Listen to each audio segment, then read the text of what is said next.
से अपने कदम जमा लिए हैं कि किसी भी वक्त दुश्मन अनासर से मिलकर वो पाकिस्तान का तख्ता पलट सकते हैं। इसलिए हमें मोहतात होना चाहिए। आपके इल्म में है कि चनाब नगर साबका रबवा जिस जगह आबाद है उस जगह का पुराना नाम चक ढगियां था। तकसीम हिंद के वक्त उस वक्त का कादियानी खलीफा जब कादियान से सिखों के डर से भागकर पाकिस्तान आ गया, जिसे ये कादियान दारुल अमान कहते थे, तो सर जफरुल्लाह खान की कोशिश से उस जगह कादियानी जमात के लिए बुनियादी तौर पर 12,000 रुपए के इवज 1034 एकड़ जमीन की लेज मोरखा 11 जून 1948 को पास की गई थी। उस वक्त उस जगह का नाम रबवा रखा गया। यहाँ बाकायदा कादियानी आबादकारी का इफ्तिताह मोरखा 20 सितंबर 1948 को हुआ। उस मौका पर 5 बकरे भी ज़बह किए गए और फिर हर कोने खुदरे से कादियानियों को लाकर यहाँ आबाद किया गया और किसी भी मुसलमान के लिए यहाँ जमीन हासिल करके घर बनाना ममनू करार दे दिया गया। यूं यहाँ रियासत के अंदर एक रियासत बनाई गई। इस वक्त चनाब नगर शहर का आबाद रकबा तकरीबन 24 मुरब्बा किलोमीटर है। क्या आप जानते हैं कि उस जमीन की लेज सन 2047 में खत्म हो जाएगी?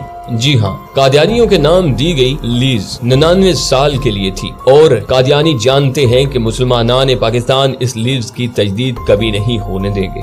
कादियानियों को भी इस बात का एहसास है कि क्या होगा, इसलिए कादियानियों ने इस खतरे को भांपते हुए चनाब नगर से सरगोदा की तरफ की जमीन मुंह मांगी कीमत पर खरीदनी शुरू कर दी है कि अगर चनाब नगर की जमीन की लीज मंसूख हो तो हमारे पास अपनी जाती मलकीती जमीन उसके मुतबादल के तौर पर मौजूद हो।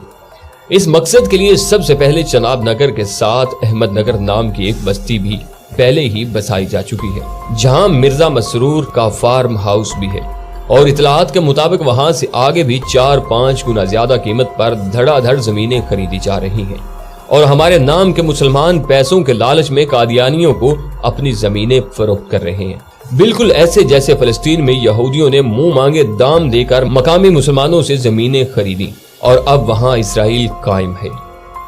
नाज़रीन मोहतरम, इतलात के मुताबिक कादियानी सरगोदा की हदूद तक पहुंच चुके हैं। मेरे ख्याल में कादियानियों ने अपने नए शहर का नाम अहमद नगर रखने का सोचा हुआ है, इसलिए ये बस्ती सबसे पहले कायम की गई है। हमें ममलिकत खुदादाद पाकिस्तान में एक और इसराइल बनने से रोकना होगा।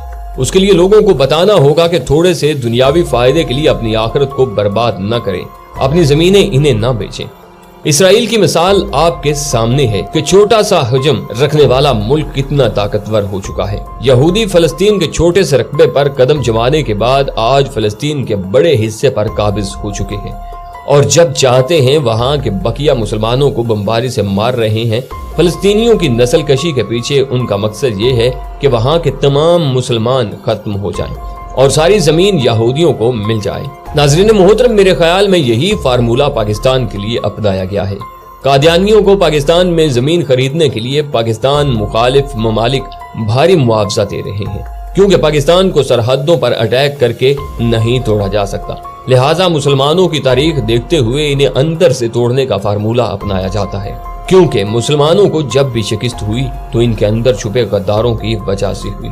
मैंने कभी भी पहले आपसे अपनी किसी वीडियो में रिक्वेस्ट नहीं की कि वीडियो को शेयर करें, लेकिन आज इस वीडियो के लिए मैं आपसे रिक्वेस्ट करूंगा कि इसे इतना शेयर करें कि हमारे आला हुक्मरानों तक पहुंच जाए, ताकि वो लोग ये फैसला कर सकें कि हमारे पाकिस्तान को हमारे अंदर से खतरा मौजूद है।